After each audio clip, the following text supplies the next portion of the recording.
for future. Yeah. Wine regions, Alicia's right here, Albariño's from here. Oh yeah, well you can move it. You can I go on can the look. left side. Look at that. Yeah, See that? there you go. Yeah. I was gonna scroll. Do you over me. always pick up with your left hand? Always. The girl on the right That's the winemaker. is the one that when we talked to Yeah, that day. yeah. Alrighty, you guys. Okay, I think we're ready to get going. This is exciting. Yeah. We're ready, Christine. Here, I've been here for a I while. know. It's been, hasn't been anywhere for a while. Yeah, it's been quite a year, man. Yeah.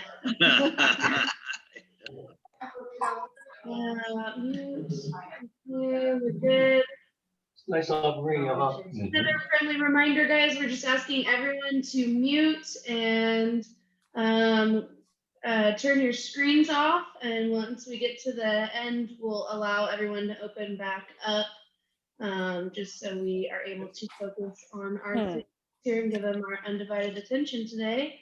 And we're ready, you guys. Okay, well, I'd like to begin by welcoming everybody tonight for our first virtual Taste of Spain educational series, part 1. We're really excited to present some really in-depth information for you. So I've got by my side, well, first of all, I'm Elyse Perry, and I'd like to welcome you. Got Markus Bokisch by my side right here. And Elyse Perry, our winemaker, is joining us as well. So if you don't already have poured yourself a glass of Albariño, I suggest you follow our example and get a little taste in your glass to sniff and swirl as we start our journey. So Markus is going to just talk a little bit about what we have the overview for tonight's program. Yeah, absolutely. So we've never done anything like this before publicly. And to me, it's really exciting because often we talk about our wines and we talk about just the nuances of where they come from and whatnot, but we never really get to delve into it. And so we came to this idea that we wanted to use 4 varieties to really talk about different areas of Spain.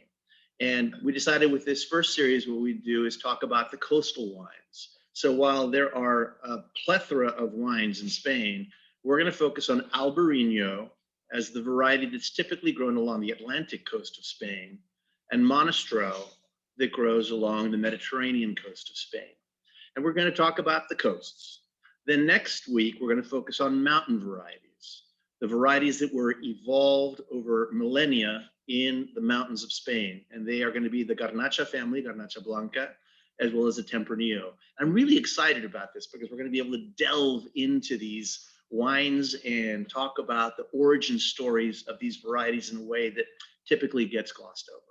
So Markus is going to take us a little bit through a journey of Spain, and then Elyse is going to talk about how it is making those varieties here in California. Bringing it back to Loda. Yes, and so if you have questions, please go ahead and use your chat, and we will try to answer as many questions as we can. We would really like this to be as interactive as possible. And if we can't get to any of your questions, we will definitely email you at the end of the program. So please put out your questions and let's have fun all together. So Markus, one question we get asked a lot is Bokisch is not a very Spanish sounding name, but we focus on Spanish varieties. So what is that?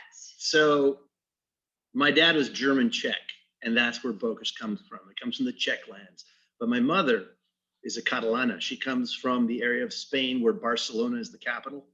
And most of the family lives in these 3 villages and small towns that are located 2 hours south of Barcelona along the coast. But I also have a whole bunch of family that back in the 40s moved over to Madrid and then even into the south of Spain. So, you know, our family story is a very typical one of Spain. Immigration within the country and also emigration out of the country. And so our family emigrated to the United States when I was 2 years old. And the thought was always to return. My dad had gotten a job in the United States, and 1 year became 2 years, became 3 and 4. And after a while, they realized that they loved California so much that they decided to sink their roots here. But the family never wanted us to kind of lose our way. So they always made sure that my brother and I would go back to Spain and have really close connections with our cousins, aunts, uncles, my grandma. So we would go back almost every summer, all the way until about the time I went to college. And then there was no money for Spain. It was all about paying for college. But probably the biggest payoff I got was meeting her. Yes, we met at UC Davis. We both went to school there, and soon after we graduated, we moved to the Napa Valley, and I was working as a teacher, and Markus was working at Joseph Phelps Vineyards. But one thing we knew we wanted to do was to get back to Spain. And so after we got married, we took our 1967 VW bus, shined it up, fixed it up, and drove it across the country to Spain, and spent an amazing year and a half. I got to meet his entire family. We toured the wine regions of Spain and Europe, and just fell in love with Spanish wines and Spanish foods. And we were inspired to bring a little piece of Spain back to California. And we did that in the form of literally, you brought cuttings back. Cuttings. Yeah. Because the whole idea was, it was clear that, Spain was going to be part of my life for the rest of my life. And then I married this woman who has an equal passion for Spain. And so when we were living and working in Spain, we thought, okay, we're going to come back to California because California has just such amazing opportunities for us in the wine business. And it dawned on us back then in 1993 that what we wanted to do was come back to the United States, come back to California, find a place in California, which became Lodi, and grow and bring Spanish varieties with us and make the best possible manifestations of Spanish styled wines in the United States. And that was going to be our land bridge. That was going to be our connection to Spain. And, it was a pipe dream, but it actually came true. We were very, very excited about it. And along with it came a whole bunch of passionate folks who work for us and who share the dream, such as Elyse. So we're very, very excited about that. Yeah. So that's a little bit about our journey into Spanish varieties and why we are basically the pioneers of these varieties in California. I mean, that's something we're really proud of. When we first started, you couldn't even find Albariño and Graciano wasn't even planted in the United States. So Markus really was the I wouldn't say grandfather. You're not grandfather status yet. You were the pioneer bringing those Spanish varieties into California and sharing that collection to UC Davis. Well, I think one thing is to be clear, a lot of these varieties already existed in California, but they were very bad examples of those varieties. Yeah. They were very high production clones of Tempranillo and high production clones of other varieties that we now grow, that we just needed to get really, really good bud wood and really good source wood from highly regarded vineyards in Spain over here. Because if we were going to do it right, we really needed to go back to the source and bring those in. And we did do that. We brought those back in. If you can imagine, in 1993, we had this dream. In 94, we returned. In 1999, we brought this collection over and we gifted it to the University of California in a program they call the Foundation Plant Service. And that is a service that is open to every citizen of the United States to get bud wood and develop their own vineyards. And so we're quite proud of that. And the fact that we pioneered some varieties that no one had ever done, like Graciano. Mm-hmm. So with that, before we get into coastal Spain, and before we get into Albariño from the Atlantic and Monastrell from the Mediterranean, and I just realized Albariño with an A in the Atlantic and Monastrell M in the Mediterranean. God, I never even realized that. That is just, that's amazing. Okay, great, wonderful. I thought it would be a good idea to just take a look at the map of Spain and talk a little bit about the context of Spain in general, just a few words, and show you where the Atlantic is and all that so that we can kind of ground ourselves. So one thing you have to realize, you'll see Spain in front of you now, and all that blue around it is the Atlantic Ocean along the northern and western edges. And then you'll see Gibraltar, which is where Spain almost kisses Africa, right? And that is the Strait of Gibraltar. And then everything to the east of that is the Mediterranean. Now, Spain has, in this small country, about the same land mass as California. It has roughly the same population size. Spain has about 45 million people. California has less than that, but if you account for everyone, we're close to 45 million people in California. And we also have this crazy topography and crazy connection to the coast. So we have the Northern California coast that goes all the way down to Santa Barbara and Point Conception. And then suddenly we have the Southern California coast, which is a lot warmer and very distinct and creates different climates in California. Well, Spain has the exact same thing. It has the Atlantic coast, which is a very vast body of water, cold water. And it creates conditions similar to what you would find, let's say, in our Mendocino or Humboldt coast. And then on the other hand, you've got the Mediterranean, which is this warm, shallow body of water. Think about the Strait of Gibraltar. The Strait of Gibraltar has water that goes from the Atlantic to the Mediterranean constantly, because the Mediterranean is so shallow and warm that it has a huge evaporation off of its surface, and it sucks Atlantic water into the Mediterranean. Imagine what different climatic regimes that creates. So this small country, though, Spain, has 70 different recognized wine regions. We don't have that in California. They've got thousands of years to have defined all those wine regions, 70 wine regions. They have 87 recognized red varietals.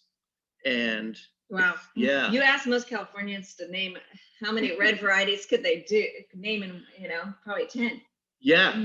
If that. Yeah. Yeah, exactly. Yeah. Yeah. Wow, that's a lot. And almost as many white varietals. So you're talking about roughly 160 grapevines, varietals to make wine that is just mind-blowing. And part of the reason that happens is that Spain has 7 distinct mountain ranges. We all know the Pyrenees that divide Spain from France, but there's 7 distinct mountain ranges in Spain. Spain is the second highest country in Europe, just behind Switzerland. And we all know that mountain ranges, what they do is divide. They're defensive structures that divide valleys.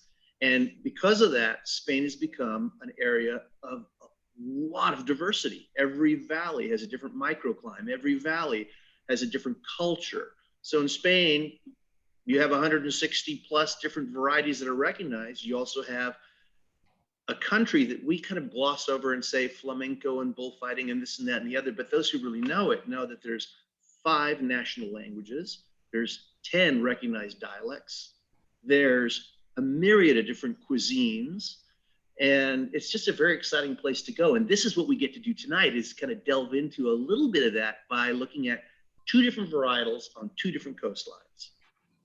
I love it.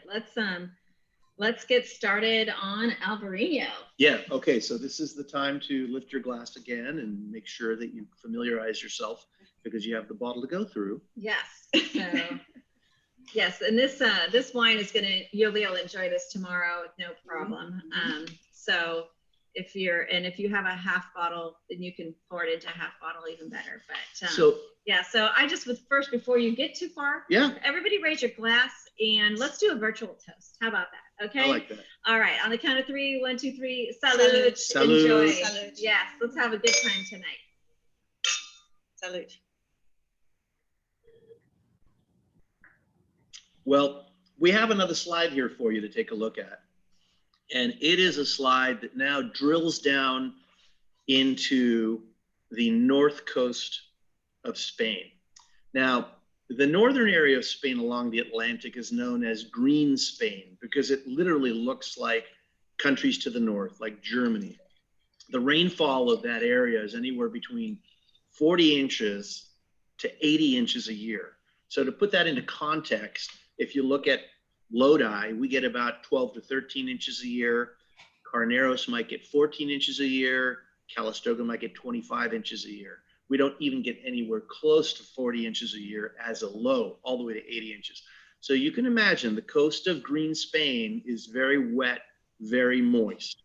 And it starts in the Basque Country up against the Pyrenees and goes along the entire northern coast of Spain to its very western tip, which is the autonomous region of Galicia. And within Galicia, you will see these beautiful AVAs that you have in front of you.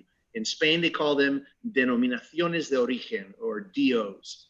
And Albariño comes specifically from this very corner of the world, northwestern Spain. It's found also in very northern Portugal, just across the Minho River. The DO that's most well known for Albariño is Rías Baixas. Now, Rías Baixas translates into the lowland fjords. And you'll notice that you actually see these inlets of water like you would see in Norway, but this is northwestern Spain. It's not Norway, but it has these fjords that go deep into the land and cool the climate and bring humidity to the region. So it's a very unique place. And one of the things that I kind of want to leave you with, not only today, but next week, is that there's been human selection and human manipulation to choose the best variety for the area. But really what drives the decisions on what variety grows best in what area is the climate. And we're going to talk a little bit about the architecture of Albariño and why it alone does so well in Galicia and Monastrell doesn't, and why Monastrell does so well in the Mediterranean and Albariño doesn't. So we're going to get into that a little bit. The Rías Baixas has 5 distinct AVAs or DOs, and you can see them on this map. About 90% of all the grapes in that area is Albariño. The rest are other varieties like Treixadura and Caño Branco and other varieties that are planted in smaller quantities. There's about 12,500 acres of Albariño in Galicia. That's not a lot. 12,500 acres for a variety that today is considered one of the top noble white wines of the world, and that 50 years ago was almost unknown outside of Galicia. So it has seen a tremendous growth, but Galicia is small. The parcels of land are small. Only 12,500 acres there, and probably an equivalent amount in the rest of the world over the last 20 years since it's spread around to places like California. So if you take a look at the next picture, you're going to see how they grow Albariño in the Rías Baixas. The picture on your right is actually some of the Rías Baixas that you actually see, the inlets of water, and you see the vineyards that are located in front of it. Now, the vineyard to the left is the classic style that they still plant Albariño in, and you see it's a pergola. Generally, the vines are planted to about 7 feet in height and then spread out over a pergola canopy. Now, why is that? Well, remember, it's a very high rainfall area, 40 to 80 inches of rain.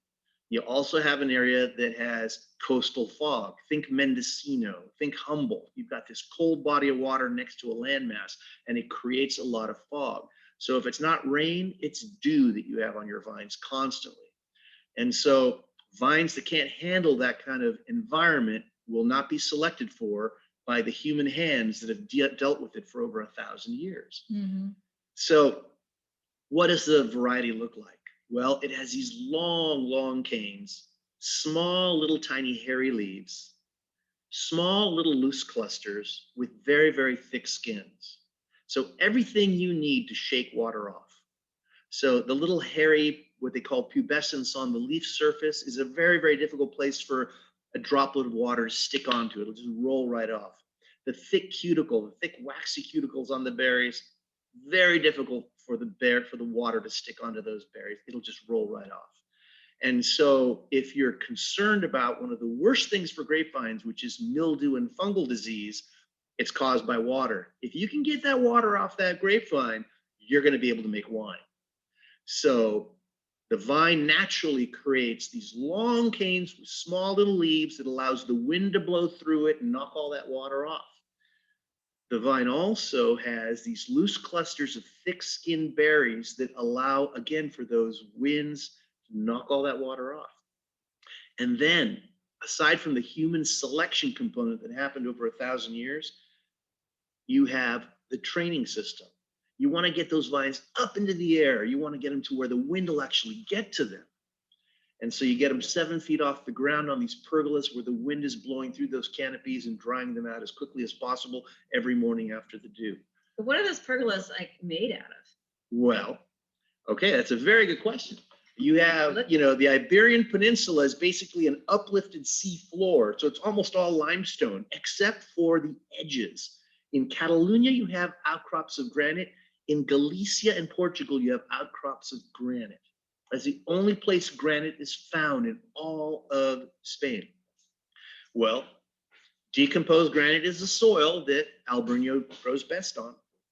And granite is the cheapest material to make posts out of. So they use granite posts, carved granite posts that they stick 3 feet into the ground and 7 feet out of the ground, 10-foot granite posts, and they train the vines on these posts up high where the wind blows. So it's a really unique, of course, nowadays we can use steel, we can use all kinds of modern techniques, but if you look at the old systems and how they were done for a purpose. They were done very well thought out. And is there graffiti, hand carved names in these granite posts? I bet dating back, who knows how long. I never thought about that. We should look into that. I don't know. I bet you there is somewhere. I bet there is somewhere. Marta loves Juan or something like that. So I think it's really important to take a look at, of course, in California and like in a place like Lodi, you can grow all these varieties. But if you look at them from their historical context, why is it that Albariño became Albariño? You find that out by going to its place of origin and understanding the history of the variety in its place of origin. So now people forget all these things and suddenly myths start kind of evolving around, hey, where did Albariño come from? And people thought, oh, well, Albariño, the white Alba of the Reno, the Rhine. Oh, it must have been an importation from Germany back in the days when there was which still exists today, the Camino de Santiago, people hiking over to Santiago de Compostela to pay their homage, and they would bring their little gifts. Well, now we have PCR analysis and we have DNA testing, and we know that Albariño is in fact a variety that is deeply rooted in its place of origin, which is Galicia. That's where it evolved. It wasn't brought over as a gift. And it is most closely related to other varieties of the area, like Mythbusters. I love that myth. Now I can't tell that story anymore. You can't tell the story anymore. I mean, it's such a beautiful story. But I think what's also actually almost more beautiful is that if Albariño looks like a German variety, if Albariño and Riesling were mixed up in the past, thinking, oh, Albariño comes from Riesling, it's because they both come from a cool climate area. And they were both selected by humans for the end result of making wine. And isn't it even more fascinating that they came up with two varietals that are so similar to each other? Mm-hmm. I think that's an amazing story. So, it's just a classic variety of the area that was selected for because of the uniqueness and the attributes of the Atlantic Ocean touching on the coast of Spain. Okay, but I have a question. We were talking about how great it is in cold climates and the fog and how the berries can handle it, and you decide to plant Albariño in Lodi. That's not exactly the climate that's so typical. So it took some different kinds of techniques in winemaking and farming to kind of experiment with that variety here. Yeah, that's true. I mean, one thing we know about Galicia is that it's cold and it's very wet. And one thing we know about Lodi is that it's actually closer to the Mediterranean climate where Monastrell is grown. So how do you make that happen? Well, that is where you have to take a look at Brix level, pH, and all the chemistry that fruit in Galicia comes in at, and try to mimic that here in Lodi. You don't want to wait until September to pick Albariño because that's what they do over there. You want to wait until your Brix parameters, your pH, your TAs, and everything that Elyse has so intimately known with this variety happens so that we can actually make it seem so similar. And Elyse, you've been dealing with Albariño now for how many years? I think this is going into my 11th year. It's been a while. But the one thing I think that you didn't mention is our diurnal shifts here in Lodi. Yeah. Right. Mm-hmm. So, we have this amazing thing called the Delta breeze. And, we could be in the 90s during the day in the summer. And my goodness, we swing down into the mid to high 50s. So we've got these 40-degree diurnal shifts. And so we've got this amazing ability to keep these high acids in our white wines as long as you pick your whites at your lower sugar levels. And that's what, you guys had discovered over the years. And then when I came on board, continuing on that path of like bringing our sugar levels down further and further and further. So, and then we have these beautiful wines that express these great aromatics and great acidity. And the dirty little secret about Lodi is we've got we can make white wines here, so it's kind of cool. That is true. That is true. I think everyone knows Lodi is an area that can make really luscious, beautiful, ripe reds. And I think over the last 10 years, our biggest discovery has been exactly what you say. The whites of Lodi just are phenomenal. Yep. So let's smell and taste this wine. And Yeah. I think the proof is right here that you can make an incredibly aromatic wine. I mean, to me, this, if I was in a blind tasting, I don't know if I would really notice that this is not an Albariño that's from Spain or from here, Right. the way you guys pull together the farming and the winemaking. Yeah, the thing that we are doing now is really picking at lower sugar levels. So about 21 bricks, maybe a little bit below 21 bricks. Early August is when we usually pick the Albariño. And the thing is, when I go out into the vineyard and I'm going out and I'm sampling the grapes and I'm tasting them as I walk through, it's a little bit, Markus taught me this, it's a little bit of you have to have some faith, because if you're walking through and tasting Albariño at 21 bricks, you're not going to get all those great flavors. But what we do is we're doing what the Spanish did starting in the 1960s, right? That's right. Where picking at low sugar levels, bringing it in, getting it into stainless steel tanks, and then fermenting at a cool temperature. So we ferment at about 50 to 52 degrees, which is pretty low. And it's a long, slow fermentation, which for me as a winemaker gets me a little bit nervous, but I've learned over the years now, after doing this for almost 11 years now, to have faith that it's going to finish fermentation and get us to the wines that we want. But what we get are these beautiful Albariños that are very much Albariño. They've got all those citrus flavors. So we actually make Albariño from 3 different vineyards. And all 3 are a little bit different, but they're all definitely Albariño. Stylistically, they're all Albariño. And I think you might have alluded to the fact that the Terra Alta Albariño in some blind tastings has been picked out as a Spanish Albariño, which is pretty fantastic. But the difference between all of our Albariños, for the most part, they're fermented the same, except for our Las Orejas Albariño, our estate Albariño, which is fermented in some stainless steel and some neutral oak. But the other 2, including the Terra Alta Albariño, which you guys have in your glass right now, is just, it's stainless steel. It's in stainless steel for 4 to 5 months before it's bottled, cool fermentation, picked at low sugars. But the big difference is terroir. So Terra Alta Vineyard, we're here in the toe of the foothills, so volcanic clay soils. The Las Orejas Vineyard, which is Markus and Liz's backyard vineyard, which is the mother block for all of the Albariño that Markus grows. So it's the cuttings that Markus brought over from Spain are in his backyard. And that's near the McCalmy River, so it's more silty, sandy soils. Mm-hmm. And then the Andros Island Vineyard, which is in the Delta, just south of the town of Clarksburg. And that's more of like a peaty, silty soil. It's actually below sea level, super vigorous vineyard. And we actually pick that vineyard at higher sugar. So we typically pick at about 20 to 21 bricks on our Las Orejas and our Terra Alta vineyard. And then the Andros Island, we're picking closer at 22 because it holds its acid really, really well. So 3 very different vineyards simply because of soil types. So terroir really is a thing. And it's just really fun for me as a winemaker to be able to work with 3 Albariños, because I don't think anybody's doing that. So it's pretty cool. Albariño really is seen as one of the best white wines, not of Spain, but of the world. And I think recently we just saw another example of how people view Albariño when Bordeaux, of all places in the world, just accepted Albariño as a white variety that is legal to be planted now.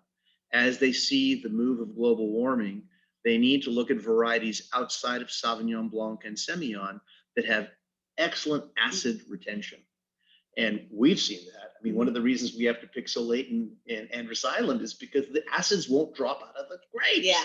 Yeah. So here we have Bordeaux, and certainly in the future, more varieties that are going to say, okay, well, our white Bordeaux can now have Albariño and other white varieties that have been accepted, a small handful, to be able to exemplify the excellence of Bordeaux whites. So it's interesting to follow this variety, which again, like 50 years ago was unknown, but to just a couple locals in Galicia who were trying to save it from the onslaught of Chardonnay plantings in Galicia.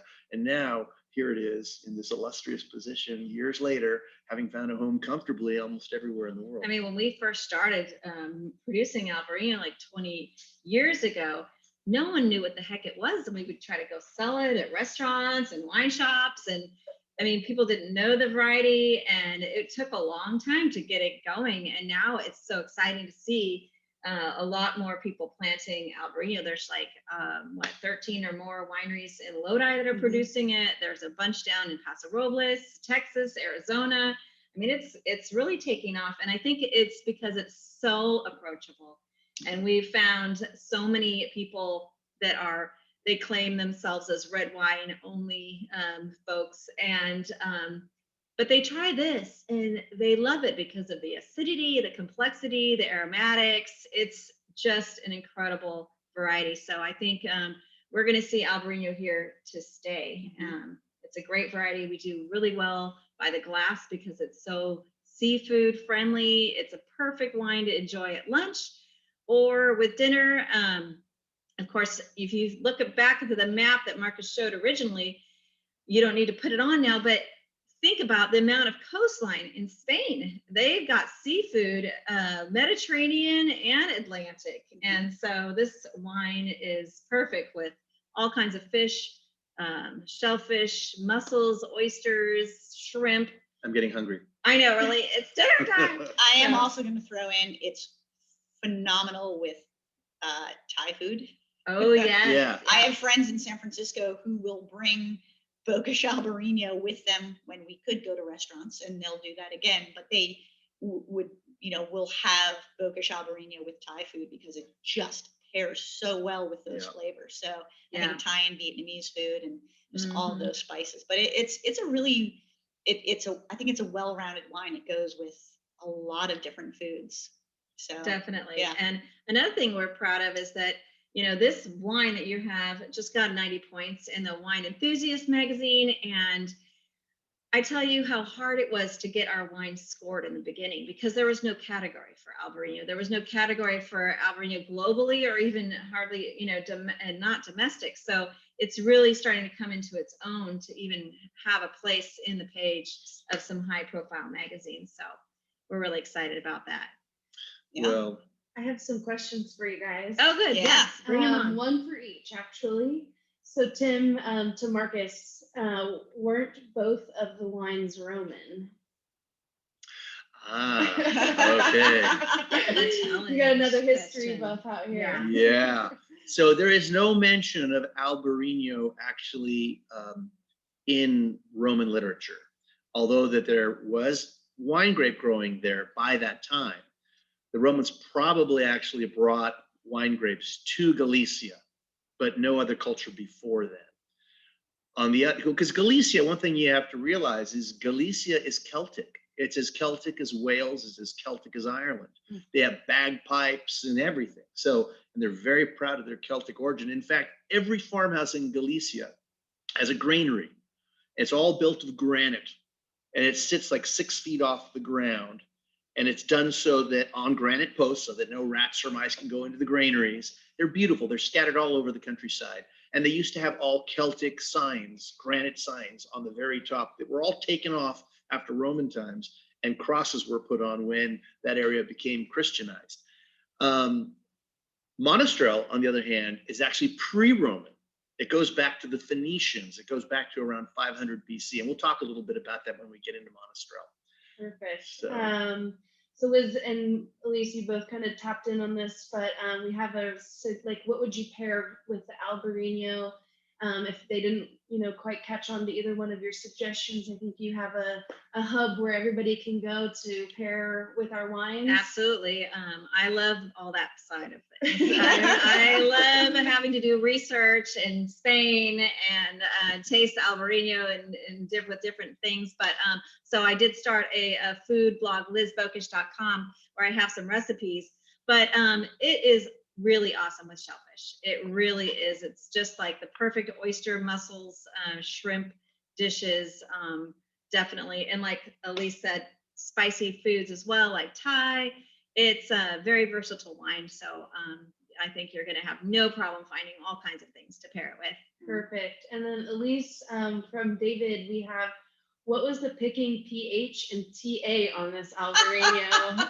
Can you remember? Oh, you're making me go back a year and a half. I mean, honestly, for the generally our pH and TA on these wines, and David, this, the years are different, but usually when we pick, the pH is about like 3.2, 3.3, and the TA is like, between 5 and 6 grams per liter. So, but years differ.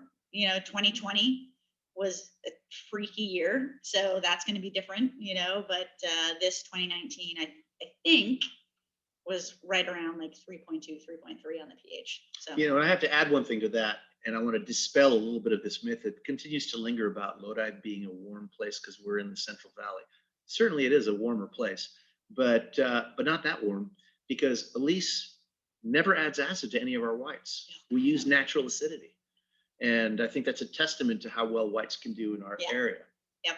So just to go back a little bit, because some people are on different levels of wine knowledge here, we want to make sure everyone feels comfortable. What is pH and TA? Good question. So TA is it's basically it's total acidity. So it's that much taken together, because your pH and TA will affect each other. So the higher your pH, the lower your acid. The lower your pH, the higher your acid. So when we talk about that with whites, your pHs are always going to be really lower, hopefully, and your total acid is going to be higher, because if we're picking where we're picking at sugar levels, your acid is going to be higher. On our reds, our pHs can be much higher, especially on Tempranillo. So it's, these are numbers, and again, like my winemaking style, I definitely look at numbers, but it's not everything. I don't live and die by my chemistry, but it's a very important thing that you need to know. It's something that, like, I think consumers don't really need to really know what the pH and TA is, but for those wine geeks who want to know about it, that's kind of where that's where we're at. So yeah. All right, well, I think probably we want to move on to our red wine. Yeah. And I would just suggest for any of you who want to try the different Albariños from the different terroirs, which is the soil types, you should check our website out and do your own wine tasting at home with the 3 different wines. And we can give you more information on that. It's a really fun experiment to do. Okay, so we're going to move on to Monastrell. So if you haven't opened your bottle, if you please go ahead and do so. And I'm going to go ahead and pour a glass of Monastrell for Markus and Elyse to get started talking about this amazing variety. Yeah, absolutely. So I'd like to start by going back to the map of Spain, just to kind of reorient you to where we've been and where we're going. So again, we were on the Atlantic coast. There's a beautiful Albariño cluster right there. You can see how loose it is, not very tight. And we were in the very northwestern corner, so the top left of the map on the Atlantic coast. And now we are going to cross at a diagonal all the way to the Levant. And the Levant is a very Spanish word. When you get out of bed in the morning, you levantar, you get out, you lift yourself out of bed. The Levant is the rising sun. It is east. In the Middle Ages, that was the name for the East. And we're talking about the East coast of Spain. Today, in the 21st century, when you go out of the little port of San Carlos de la Rápita, where my family comes from, and the wind is blowing from the east, it's a llevant. if that is the name of the East.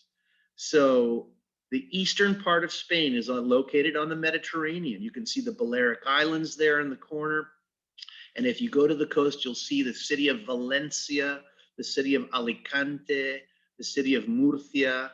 Those three areas are what are classically known as the Levant, the east-facing area where there's these beautiful, beautiful vineyards.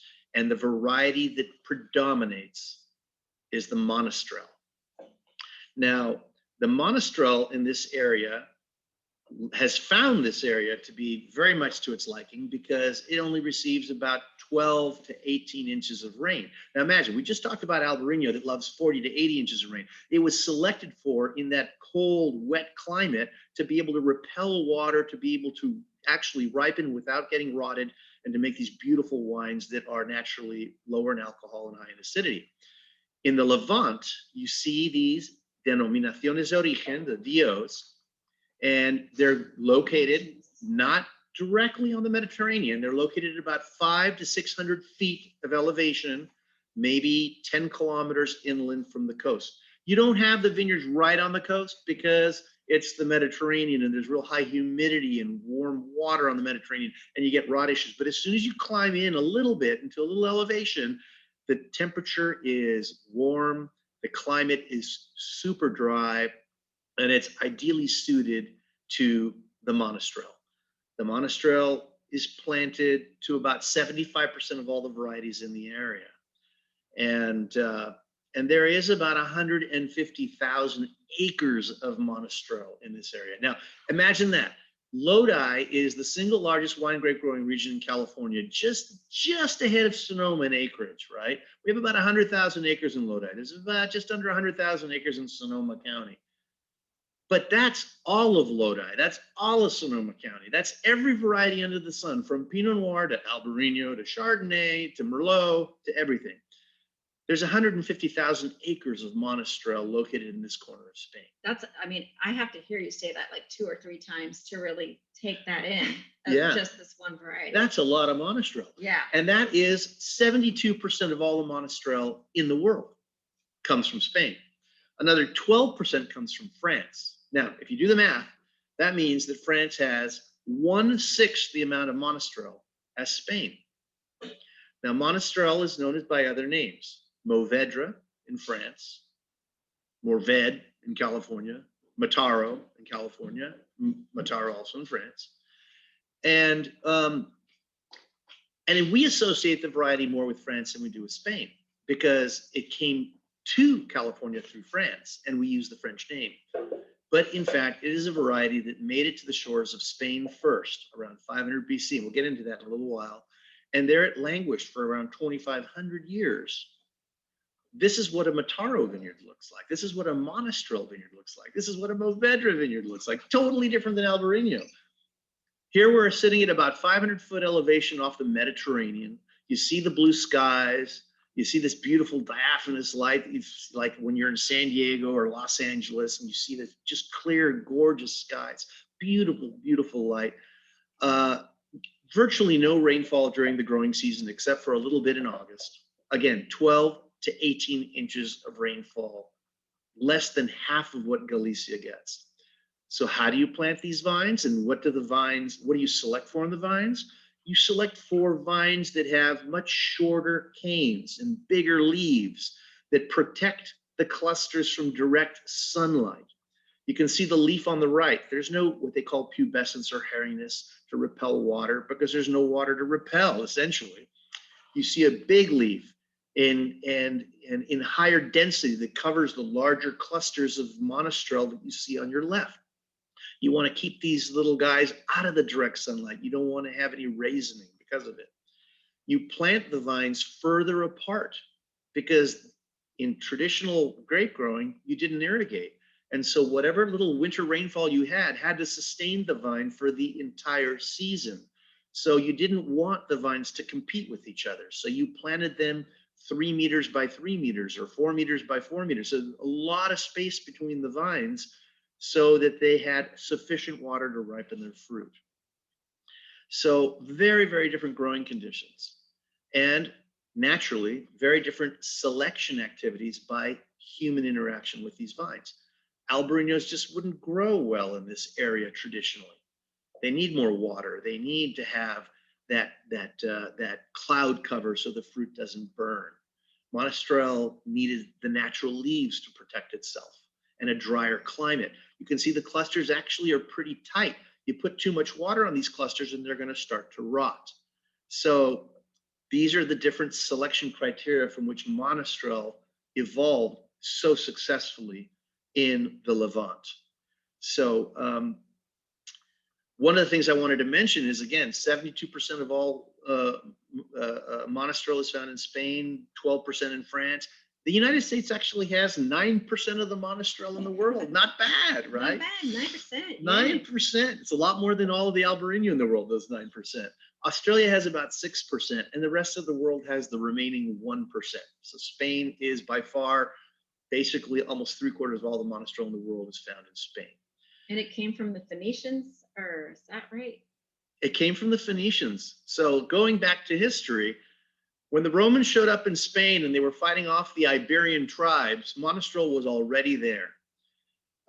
Prior to the Romans, way before them, basically around 2000 BC, the Bronze Age just completely deteriorated. All the trade routes fell apart and whole empires collapsed.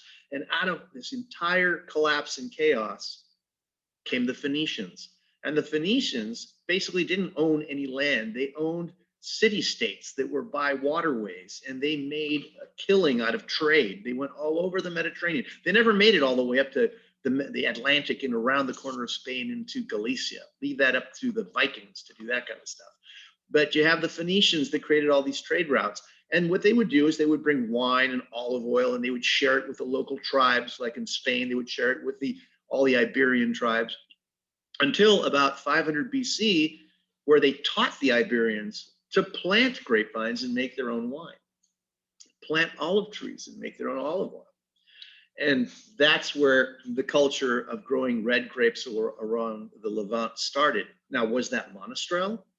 No, but it was the precursor to Monastrell.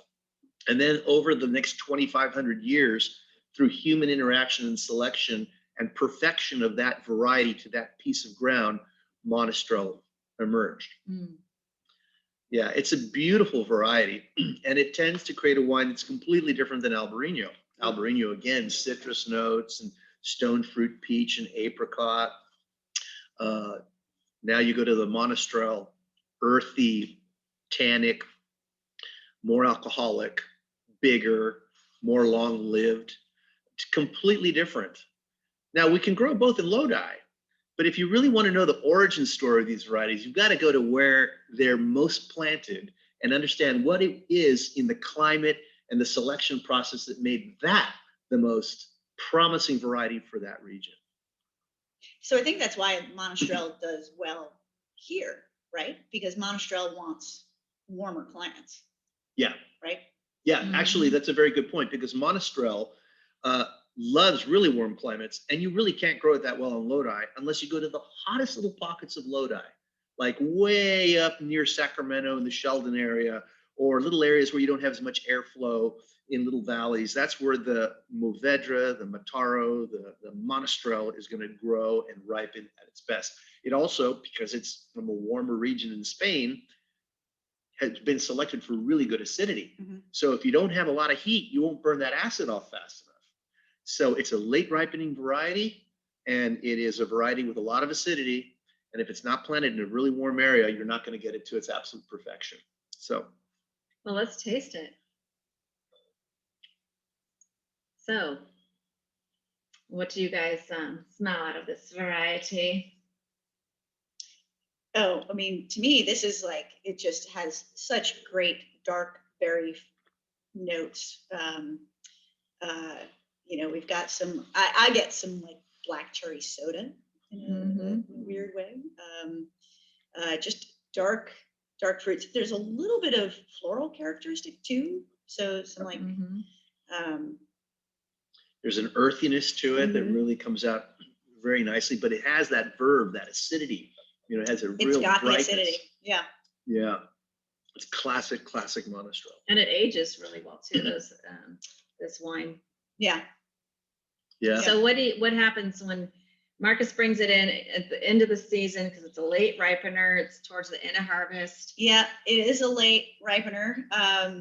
You know, unfortunately, there is no normal. So like the 2018, which you have in your glass, we brought this in the second week of October. So one of the last grapes to come into the winery. This last year in 2020, it was the end of September, but 2020 was a weird year all the way around with heat and fires and everything else.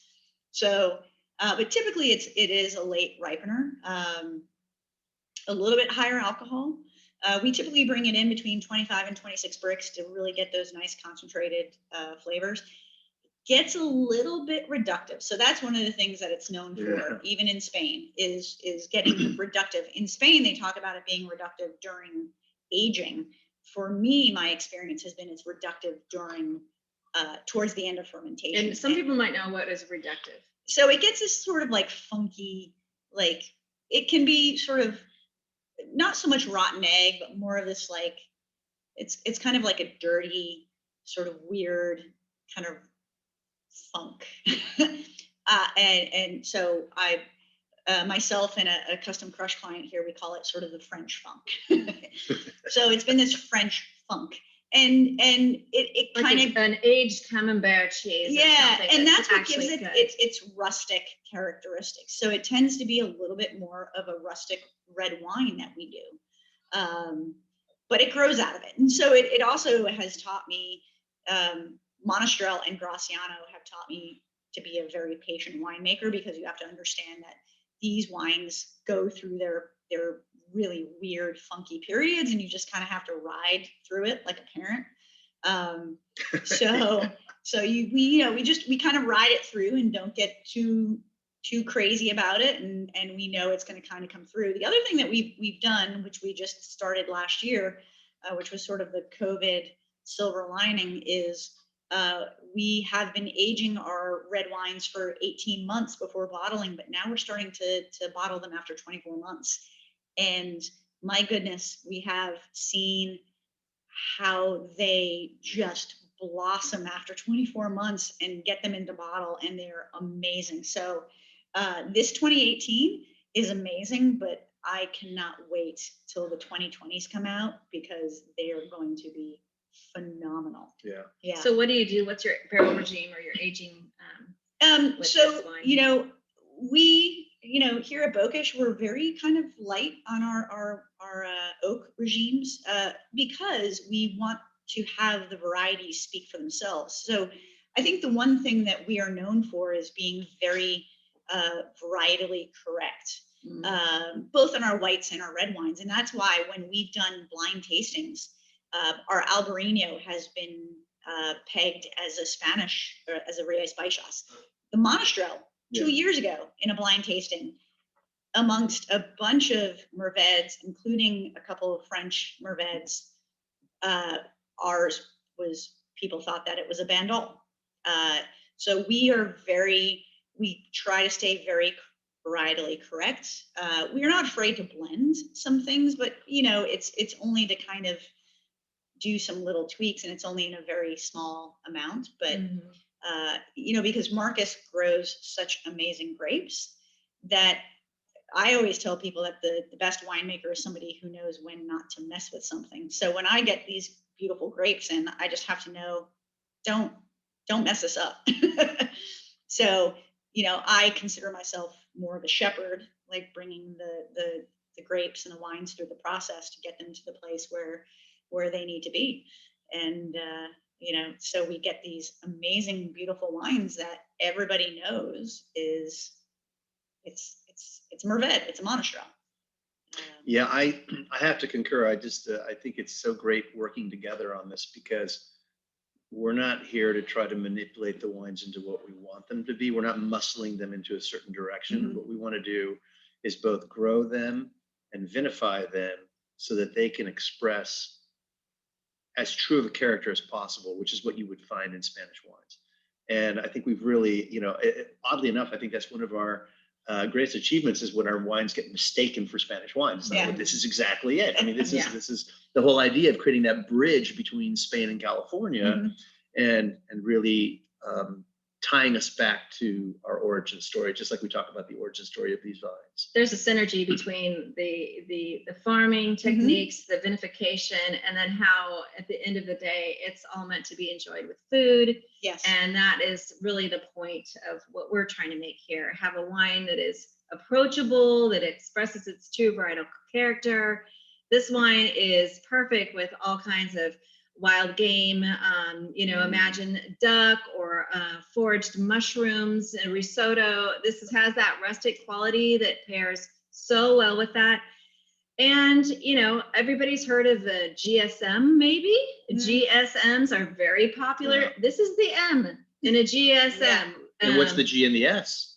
Oh, the G, Garnacha, and the S, Syrah, which is That's one of right. our favorite varieties. So we love Rome varieties, which is also one of our inspirations for planting these varieties, like the Monastrell, which is Mourvedre again, because they are such approachable wines. And at the end of the day, it's meant to be shared at the table with friends. So I think we just have a few more minutes left. So I want to make sure that people have time to answer some questions. And also, if you're, please submit your questions on the chat. If we aren't able to get to them, we will email you the questions. Yep. And in preparation for next week, we will make sure to answer those and send you out information for our thing for next week. So are there any questions that we can answer, Christine? Yes. So Monica has a question of, were Mourvedre, Monastrell, and Mataro always known to be the same varietal, or were genetic tests done to determine this? Okay. Good So question. way before there were genetic tests, I'm not talking about the mythology of Riesling making its way over and becoming Albariño. There were people who, and they still exist, were ampelographers. And an ampelographer is someone who studies the shape of grape leaves and also grape seeds. So before we had DNA, we had ampelographers who would look and match to see how deep the lobing of the leaf was, or the venation of the leaves and all this stuff, to try to see what the parentage was. And about 90% of the time, they were spot on, right? Which is pretty neat, right? So yeah, we've known for a long time that Mourvedre and Monastrell and Mataro are the same variety. We've known that for a very, very long time. What's interesting is that in Spain, which is the place of origin, well, I should say the Levant, actually modern day Lebanon is probably where the original Monastrell, the parent of today's Monastrell, made it to Spain. But we know that in Spain is where it found its home, with 72% of all of its variety planted in this one area of the Levant, right? And it's called Monastrell. That's the name in Spain. But outside of Spain, the name is Mataro and the name is Mourvedre. Those two names actually are names of Spanish cities. Mataro is Mataró, which today is just north of Barcelona. My cousin lives there. Yeah. And Murviedo is another city which is close to Murcia in Valencia, kind of near the origin of this variety. So it's interesting how the name of Monastrell outside of Spain is in fact giving homage to its point of origin. And in Spain, it's called Monastrell, which has no reference to anything but that variety. That makes more sense. That's actually the most logical, yeah. Yeah, so. All right. Elyse, I have a question for you. Why did you decide to use French oak instead of the more traditional American oak for Spanish wines? Just curious. So when I started here in 2014, we were using American oak. And so before I started here at Bokisch, I started my own small label, making Spanish varieties, buying grapes from Markus.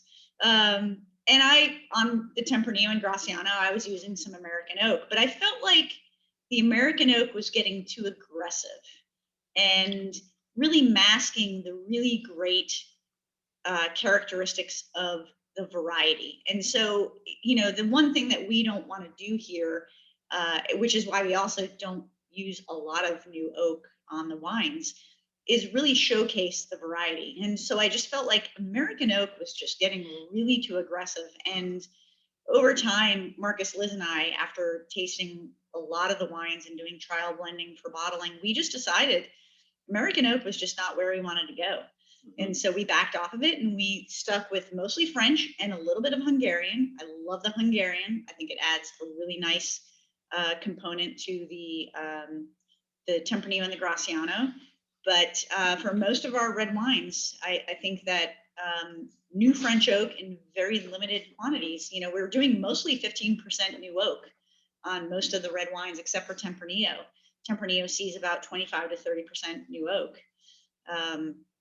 But I think the American oak just gets a little bit too much. So we kind of backed off of that. And I think we're seeing that that's actually a really good thing.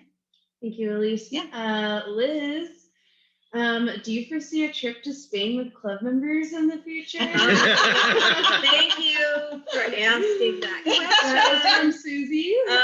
Well, we had to postpone our trip that was planned in 2020, and we have postponed until 2022, our next trip. So we've done 2 years worth of tours, and love to get you signed up.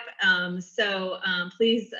I won't probably be announcing anything about tours until later in 2021 when I really know what 2022 is going to look like. But definitely we take people to Markus's hometown, and both Christine and Elyse have been on those tours, and it is a great time. So definitely plans are in the future. I actually want to be on that first tour back. After post-pandemic tour is going to be amazing. I'll even volunteer to sit in the bottom of the bus. I'll carry bags. Yeah. We'll just take a couple more questions here as we are kind of going over our time. Really quick, Markus, irrigation practices for Albariño, and I know they're different, so let's stay true to our Terra Alta here for this question. Yeah, so one of the things about the harvest of Albariño for us is we're going to get it around 21 bricks. So it's not like we're going way late into the fall. We're picking that in early August. We like to be very, very judicious in our water usage. And so we generally don't start irrigation until about mid-June. And we will irrigate somewhere on the order of 10 to 12 gallons per vine per week till about the beginning of August. And then we shut the water off and we just let it run right into harvest. So it's a minimal water regime. One thing I would like to mention is that in Europe, they typically get rain during the season in August, late July and August, all over Spain. In Galicia, of course, you get a lot more of that water. We don't get any water in the growing season. So a little bit of judicious water is always a good thing for the vineyard. Mm-hmm. Yep. Okay, last one. Does the Beaucastel clone have anything to do with the Perrin family or Châteauneuf du Pape? It does. Yeah, the Beaucastel clone is in fact brought in by the Perrins. The Perrins created a joint venture with a gentleman who was at one point the agricultural commissioner of New York State, and they started a winery and nursery and vineyards in the Central Coast, and they brought the Perrin clones in here. One thing I would mention is that the French selections of Grenache, Mourvedre, all that are dramatically different than the Spanish ones, right? Because of course, 100, 200 years ago, in the case of Mourvedre, about 400 years ago when it made it to France, it's had 400 years of slightly, different selection processes. And so they're a little bit bigger cluster, a little bit tighter cluster than the ones you'd find in Spain. Still classically Mourvedre Monastrell, but it's fun to play with those Perrin selections against what we have, which is more Spanish in origin. All right. So, okay, you guys, thank you so much for joining us tonight. Cheers. And we look forward to seeing you next week, same time, same place. And thank you again. So, and thank you so much for your wonderful questions. Yes. And don't stop them coming. We'll answer every last one. To us, this is just a gift to be able to really delve deep as opposed to just kind of skirting on the surface. So thank you. Yeah. Salud.